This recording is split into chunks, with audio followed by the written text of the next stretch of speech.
अस्सलाम वालेकुम। अगर आप अपनी सेहत को ठीक रखना चाहते हैं तो आपको अपने फेफड़ों का खास ख्याल रखना चाहिए, क्योंकि जब फेफड़ों में बलगम ज्यादा होता है आपको सांस लेने में मुश्किल होती है, आपका सांस फूल जाता है और बहुत ज्यादा बेचैनी हो जाती है। अच्छी बात यह है कि इस मसले को ठीक करने के लिए कुदरती तौर पे काफी सारी ऐसी हर्ब्स या जड़ी बूटियां हैं जिन्हें आप इस्तेमाल करके अपने फेफड़ों और निजाम तनफ्फुस को सही कर सकते हैं। और आज की वीडियो में हम इन्हीं घरेलू इलाज के बारे में बात करेंगे जिनके इस्तेमाल से आप बलगम को साफ करके अपने फेफड़ों के मसाइल में काफी फायदा हासिल कर सकते हैं। इनमें से काफी हैं जिनका सुन के आप हैरान होंगे। Number 1, ginseng. इनमें सबसे पहली हर्ब जिनसिंग है। ये एक ऐसी जड़ी बूटी है जो सदियों से दवाइयों में मुख्तलिफ बीमारियों के इलाज में इस्तेमाल हो रही है। इसमें बहुत ही ताकतवर एंटीऑक्सीडेंट खसूसियात हैं जिनसे हमारे पूरे जिस्म में सोजिश कम होती है। ये जड़ी बूटी न सिर्फ आपके फेफड़ों में फायदा देती है बल्कि इसके इस्तेमाल से जिस्म के बाकी आज़ा और मुख्तलिफ सिस्टम्स को भी फायदा होता है। इस पे काफी सारी स्टडीज हो चुकी हैं कि जिनसिंग हमारे इम्यून सिस्टम को बेहतर कर देती है। इसको हमने पहले नंबर पे इसीलिए रखा है क्योंकि इस पे काफी सारी स्टडीज हैं कि ये फेफड़ों में सांस की बीमारी क्रोनिक ऑब्स्ट्रक्टिव पल्मोनरी डिजीज में फायदा देती है। और आप जानते हैं सीओपीडी अमेरिका में तीसरे नंबर पे अमवात का सबब बनती है। इसीलिए इस फेफड़ों की बीमारी को इतना छोटा ना समझें और इलाज करें। बहुत सारी स्टडीज हैं जो लोग सीओपीडी के मर्ज का शिकार हैं, अगर वो जिनसिंग इस्तेमाल करते हैं तो उनमें सांस के मसाइल और फेफड़ों के काम में बेहतरी आ जाती है, जिसकी वजह से आपकी ओवरऑल हेल्थ बेहतर हो जाती है। ये बात याद रखें, अभी तक दुनिया में सीओपीडी का कोई खास इलाज नहीं है सिवाय इस तरह की मेडिसिन के इस्तेमाल के जिनसे इसकी अलामात में बेहतरी आ जाती है। और साथ में कोशिश ये भी करें कोई भी इलाज लेने से पहले अपने डॉक्टर से लाजिम मशवरा कर लें। स्टडीज के मुताबिक आप 100 मिलीग्राम दिन में 2 दफा रोजाना 12 हफ्तों तक अगर जिनसिंग इस्तेमाल करते हैं तो सीओपीडी की अलामात में काफी बेहतरी आ जाती है। Number 2, eucalyptus. दूसरे नंबर पे यूकलिप्टस इस्तेमाल कर सकते हैं जिसे उर्दू में सफेदा भी कहते हैं। इसके हमारी सेहत पे काफी अच्छे असरात हैं। सफेदा के पत्तों की डिस्टिलेशन करके उसके लिक्विड को किसी तेल में मिक्स करके साइनसिस, नाक का बंद होना,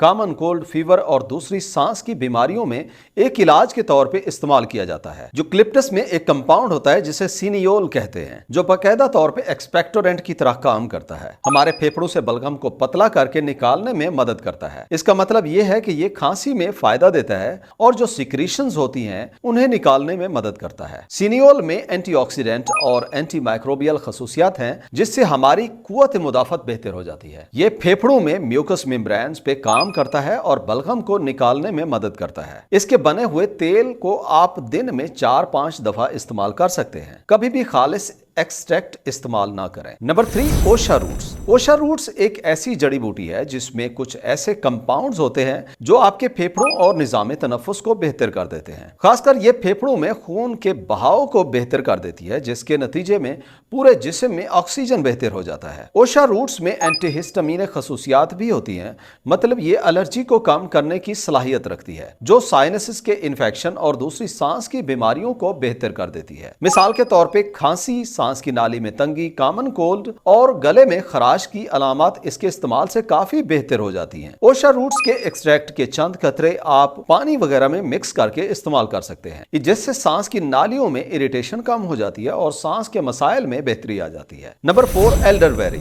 एल्डरबेरी के बारे में आपने शायद पहले भी सुना होगा क्योंकि ये आजकल के सिरप्स में काफी ज्यादा इस्तेमाल हो रही है। ये पिछले कुछ सालों में काफी नए सिरप्स में खांसी के लिए इस्तेमाल हो रही है। इसकी वजह यह है कि इसमें एंटीबैक्टीरियल, एंटी फंगल और एंटी माइक्रोबियल खसूसियात हैं जिसकी वजह से ये इम्यून सिस्टम को बूस्ट कर देती है और इसी वजह से ये कोल्ड, इन्फेक्शन और मुख्तलिफ किस्म के वायरसेस में फायदा देती है। एल्डरबेरी को अगर इस्तेमाल करना चाहते हैं तो आप इसको एक खुराक रोजाना लें तो इम्यून सिस्टम आपका बेहतर रहता है और अगर आप बीमार हैं तो आप इसकी फ्रीक्वेंसी को बढ़ा भी सकते हैं। ये आमतौर पे 1200 मिलीग्राम रोजाना का इस्तेमाल की जाती है और वैसे तो ये महफूज है मगर इसकी खुराक कभी भी बताई हुई खुराक से ज्यादा ना लें या डॉक्टर से मशवरा करके लें। नंबर 5, एस्ट्रेगलस। एस्ट्रेगलस चाइनीज दवाइयों में काफी ज्यादा इस्तेमाल की जाती है।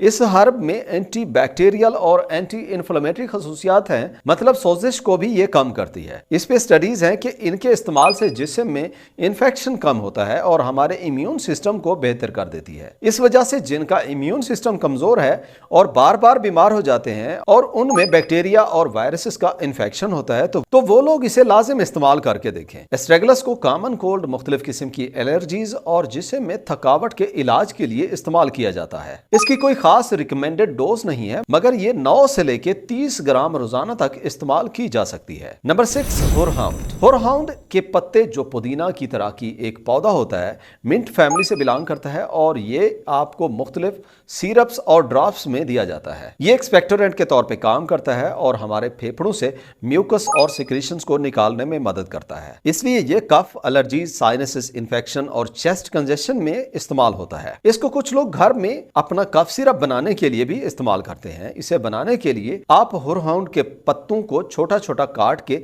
या पीस के शहद में मिक्स करके रख लें और जब भी इस तरह की एलर्जी की अलामात शुरू हो तो आप इस्तेमाल कर सकते हैं। Number 7, lavender. लेवेंडर एक ऐसा पौधा है जो तकरीबन पूरी दुनिया में पाया जाता है। यह मुख्तलिफ किस्म की दवाइयों में और मजहबी मकासद के लिए सदियों से इस्तेमाल हो रहा है। इस पे स्टडीज हैं कि लेवेंडर उन मरीजों में फायदा देता है जिनको सीओपीडी का मसला होता है, क्योंकि इसमें एंटीऑक्सीडेंट प्रॉपर्टीज होती हैं जो इस बीमारी को बढ़ने से रोकती हैं। एक स्टडी ऐसी भी है कि लेवेंडर की खुशबू हमारे जिस्म में कार्टिसोल लेवल को कम कर देती है और कार्टिसोल वो हार्मोन है जो स्ट्रेस को ज्यादा करता है। इस तरह लेवेंडर की खुशबू से जब कार्टिसोल कम होता है तो स्ट्रेस लेवल में भी कमी आ जाती है और जब आपको स्ट्रेस या सीओपीडी का मसला होता है तो आमतौर पे सांस लेने में मुश्किल रहती है। स्ट्रेस की वजह से सांस की नालियां तंग हो जाती हैं, जिससे सांस के मसाइल ज्यादा होते हैं और लेवेंडर से ये स्ट्रेस लेवल कम हो जाता है। Number 8, bergamot. बर्गामोट एक सिट्रस ट्री होता है जिसके फल में आमतौर पे स्ट्रेस, एंजाइटी को कम करने की सलाहियत है, लेकिन इसमें कुछ ऐसी खसूसियात भी हैं कि ये सांस में आसानी पैदा करता है। इसका जूस मुख्तलिफ बीमारियों के इलाज में सदियों से इस्तेमाल हो रहा है, लेकिन अभी मॉडर्न मेडिसिन में इसका इसेंशियल ऑयल बना के सप्लीमेंट के तौर पे मुख्तलिफ बीमारियों में दिया जा रहा है, क्योंकि इसमें एंटीऑक्सीडेंट, एंटीसेप्टिक और सोजिश कम करने की खसूसियात हैं। ये इसेंशियल ऑयल एरोमा थेरापी में